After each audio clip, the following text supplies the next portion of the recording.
आज अपन तेरे doubt clear करते हैं। तो इस डाउट में क्या होता है कि एक पाथ दे रखा है, ये क्वेश्चन था। तो एक पाथ दे रखा है, the ray of light passing through the glass prism ABC, एक ग्लास प्रिज्म दे रखा है। So in figure the reflectiveness of the glass prism को √3 दे रखा है। देन में फाइंड आउट करना है the value of the angle of emergent angle. तो मतलब इससे जो रे निकलेगी यहाँ से इमरजेंट होगी तो वो निकालना। देखो ये जो अब इसका दोस्त देखो पता है कि इसका नॉर्मल भी, ये जो AC सरफेस है इसका नॉर्मल क्या होगा, यही होगा। दैट मीन्स इसका नॉर्मल भी यही होगा, होगा नहीं होगा। तो इसमें जो इंसिडेंट एंगल हो जाएगा वो 0 हो जाएगा। तब इसका इंसिडेंट एंगल 0 होगा तो दोस्त इसका जो रिफ्रेक्टेड एंगल है वो भी 0 हो जाएगा ना। वो भी स्नेल्स लॉ से ही होता है। ओके, यदि साइन 0 है तो sine R is equal to mu है, तो sine R is equal to 0, that means R is equal to 0 आ जाएगा नहीं आ जाएगा दोस्त। तो यहाँ पर मुझे इसका इमरजेंट एंगल फाइंड आउट करना है। तो AC सरफेस के लिए नॉर्मल तो NN डैश मैंने मान लिया, और जबकि AB सरफेस के लिए जो नॉर्मल है वो MM डैश है। ठीक है दोस्त, ठीक, कोई दिक्कत नहीं है।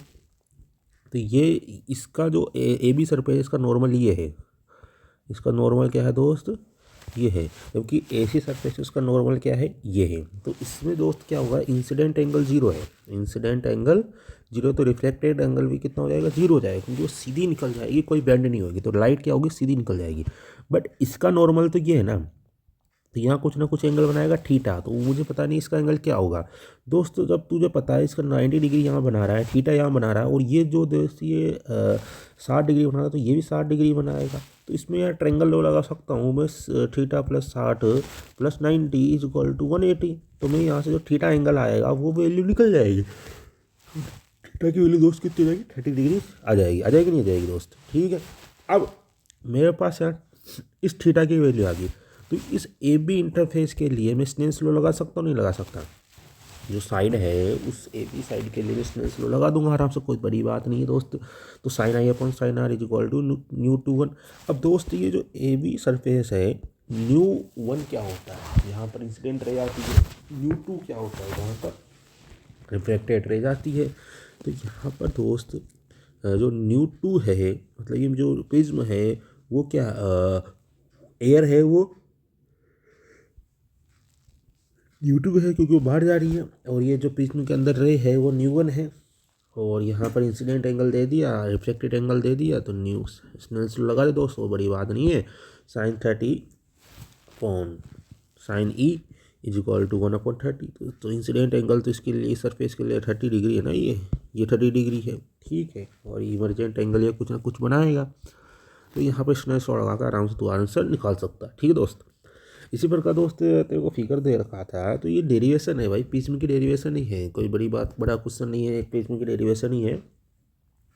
तो through if reflected ray QR is a parallel to the base BC हो जाता है, तो R1 तो दोस्त R2 is equal to A/2 हो जाता है। और एंगल ऑफ मिनिमम डेविएशन मुझे फाइंड आउट करना है दोस्त। तो इसमें क्या होगा, QR इज पैरेलल हो जाता है BC के। तो ये कंडीशन जानता है कि जब QR जो रे होती है वो जब पैरेलल होती है BC के, तो वो उसमें एक कंडीशन होता है, incident angle is equal to reflected angle. तो incident angle is equal to emergent angle हो जाएगा। ये कंडीशन होती है मिनिमम डेविएशन की, तो तुम्हें ये जानता होगा। तो prism in the position of the minimum deviation, del M के लिए कंडीशन होती है। अपन ने पता था कि del is equal to del M हो जाए, तो उसके लिए I is equal to E हो जाता है, और R1 बराबर R2 हो जाता है। ये कंडीशन पढ़ाई थी मैंने तेरे को प्रिज्म में, याद आ रहा हो तो यहाँ पर तुझे पूछ रहा है कि फर्स्ट कंडीशन में R1 R2 is equal to A/2 है। ठीक है, तो R1 R2 is equal to A/2, और ये कंडीशन आई थी ट्रायंगल लॉ लगाकर। कुछ ना कुछ अपन यहाँ पर क्वाड्रिलेटरल माना था, ये वाला ट्रायंगल माना था ना, ये वाला। यहाँ पर एक मिनिमम डेविएशन निकल रहा था, ये डेल है। तो यहाँ पर अपन ने डेविएशन, ये एक रिलेशन ये आया था, उससे 2R is equal to A आ जाएगा, R is equal to A/2, और एक रिलेशन ये आया था। ये डेरिवेशन तू देखेगा तो तेरे को समझ में आ जाएगा। वही इंसिडेंट रे, कोई बड़ी बात नहीं है भाई। न्यू प्लस A/2, ये इंसिडेंट एंगल है, R is equal to A/2 है। देखो तो mu is equal to sine I upon sine R is equal to करता था तू दोस्तों, तो sine A plus del M/2 upon sine R/2। ठीक है दोस्त, तेरा ये दूसरा डाउट क्या है, ये यंग डबल स्लिट एक्सपेरिमेंट है, मोनोक्रोमेटिक लाइट है वेवलेंथ की, लैम्डा है intensity of the light at a point on the screen where path difference is lambda के यूनिट की दे रखी है। फाइंड आउट करना है दोस्त intensity of light at a point where जहाँ पाथ डिफरेंस इतना दे रखा है। तो इंटेंसिटी ऑफ लाइट कैलकुलेट करना है। तो इंटेंसिटी ऑफ लाइट कैलकुलेट करना है और मुझे दोनों की इंसिडेंट जो राइट है वो क्या दे रखी है, सेम दे रखी है। तो I1 is equal to I2 is equal to I note कर लूँगा। ठीक है मित्र, ओके, कोई दिक्कत नहीं है। तो मैं इंटेंसिटी का फॉर्मूला जानता हूँ। जब इंटेंसिटी इक्वल होती है तो जब ये दे भी नहीं रखा तो एडक्शन मान के इसको मैं ऐसे मान कर सकता हूँ, क्योंकि मुझे I1 नहीं पता I2 नहीं पता, तो उनको दोनों को सेम मान लेता हूँ। मुझे ओनली इंटेंसिटी पता है, ओके, वो के यूनिट है। ओके, तो 2I0 जब I1 बराबर I2 is equal to I0 हो जाएगा तो 2I0 1 प्लस कोस 5 हो जाएगा। तो यहाँ पर 2 कोस 5 में एक रिलेशन निकल जाएगा I is equal to 4I0 cos square 5/2 का। ठीक है दोस्त, अब मुझे फेज डिफरेंस पूछ रहा है। फेज डिफरेंस कितना है इसका के, तो यहाँ पर जो फेज डिफरेंस होगा 2π/λ इंटू पाथ डिफरेंस हो जाएगा। ये मेरा क्या हो जाएगा, पाथ डिफरेंस लैम्डा दे रखा है, तो उसके लिए फेज डिफरेंस कितना आ जाएगा, 5 आ जाएगा। दैट मीन्स यहाँ पर जो I1 निकालूंगा 4I0 को स्क्वायर 2π/2 5/2, तो 5 की वैल्यू कितनी है 2π/2, तो 2 से 2 कट गया, कोस स्क्वायर 5 मतलब -1 का होल स्क्वायर मतलब 1 आ जाएगा। तो 4I0 आ जाएगा, मतलब I1 की वैल्यू दोस्त की यूनिट आ जाएगी। आ जाएगी नहीं जाएगी। अब दूसरे के लिए पाथ डिफरेंस पूछ रहा है। एक लैम्डा के लिए जो पाथ डिफरेंस है वो के यूनिट है, जो कि find out the intensity of light path difference λ/2। तो λ/2 जब पाथ डिफरेंस होगा तो इंटेंसिटी क्या होगी, तो λ/2 जब पाथ डिफरेंस होगा λ/2 होगा तो 2π/3 आ जाएगा मेरा फेज डिफरेंस। तो I2 की वैल्यू दोस्त जो आ जाएगी 4I0 कोस स्क्वायर 5/2 हो जाएगी।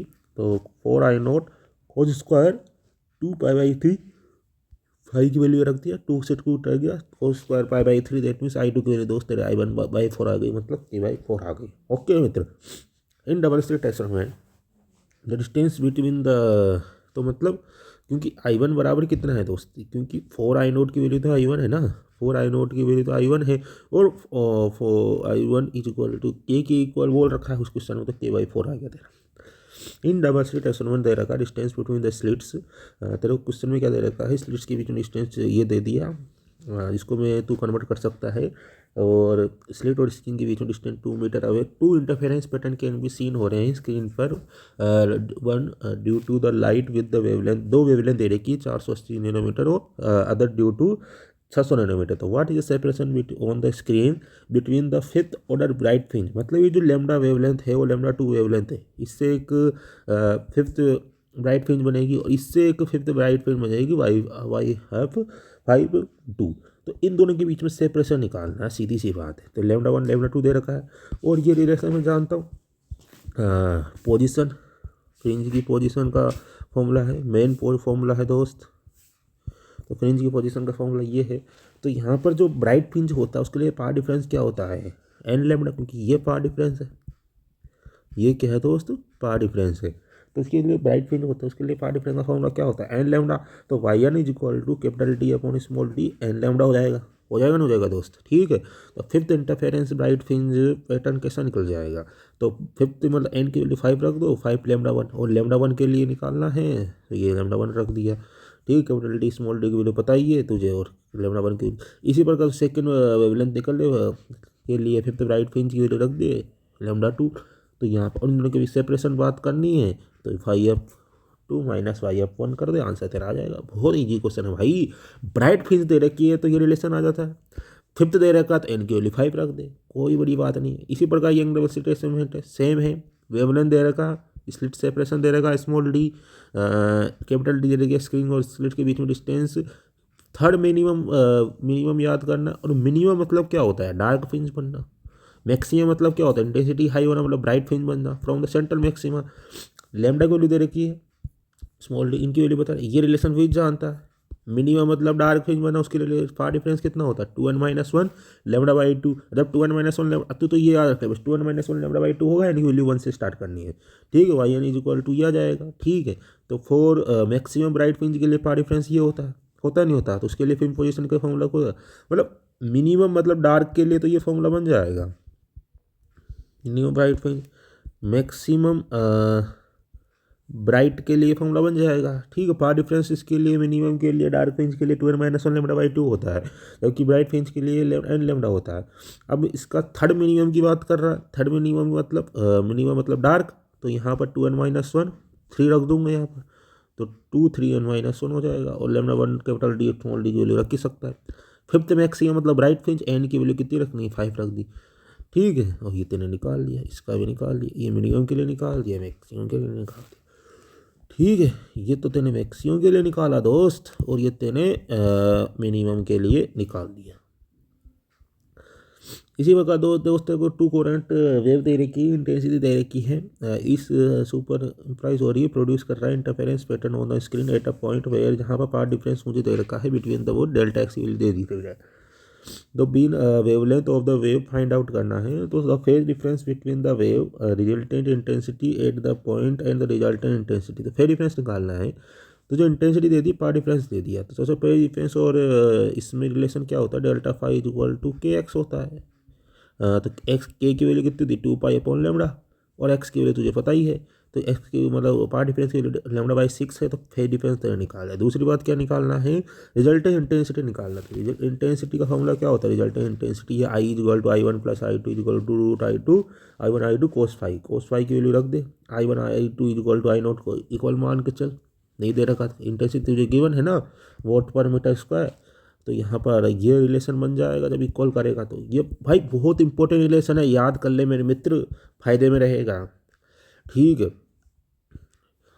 तो यहाँ पर फाई की वैल्यू रख दे दोस्त, आई की वैल्यू आ जाएगी तेरे पास, सबकी I0 की आई की वैल्यू रख दे, फाई की वैल्यू रख दे, तो मतलब जैसे रिजल्टेंट इंटेंसिटी हो जाएगी वो 3I0 हो जाएगी, कोई बड़ी बात नहीं है। कोस का π/6 मतलब यहाँ पर तो करेगा ना, तो I = 4I1 कोस स्क्वायर π/6 हो जाएगा, ये 1/4 हो जाएगा, 4 से 4 कट जाएगा, √3 का होल स्क्वायर, तो 3I1 हो जाएगा IR की वैल्यू। ओके, बोले 3 इंटू कर सकता है। अब तुझे मैक्सिमम पूछ दिया इसने, the resultant intensity in term of intensity at maximum, तो मैक्सिमम की बात करेगा IR, तो मैक्सिमम कितना होता है, फाई की वैल्यू जब 2n π रखेगा जब तो तेरा मैक्सिमम होएगा, मतलब 0 डिग्री पे तो मैक्सिमम होता है, और पाई डिग्री पाई पर क्या होता है, मिनिमम होता है, तो मैक्सिमम वहाँ पर पाई रख देगा, 2n π रख देगा, इनकी वैल्यू 0 होगी जब पाई हो जाएगा। ठीक है, तो इवन ऑर्डर ऑफ द पाई पर क्या होता है, मैक्सिमम होता है, तो यहाँ पर मैक्सिमम की वैल्यू जाएगी दोस्त, कोई बड़ी बात नहीं है, तो यहाँ पर रखकर 4I की वैल्यू जाएगी, और इसको आराम से कर सकता है। ठीक है, और IR और I मैक्सिमम में ये रिलेशन आ जाएगा। ठीक है दोस्त, और ये इन दोनों को डिवाइड कर दें, क्योंकि IR तो 3I दे रखा, I मैक्सिमम तेरे पास ये आ ही चुका है। ठीक है दोस्त, एक प्रकार ये सैम्पल है, क्वेश्चन है, इसको ट्राई करना, नेक्स्ट क्लास में डिस्कस करेंगे इसको। ठीक है, इंपॉर्टेंट क्वेश्चन है, हो जाएगा।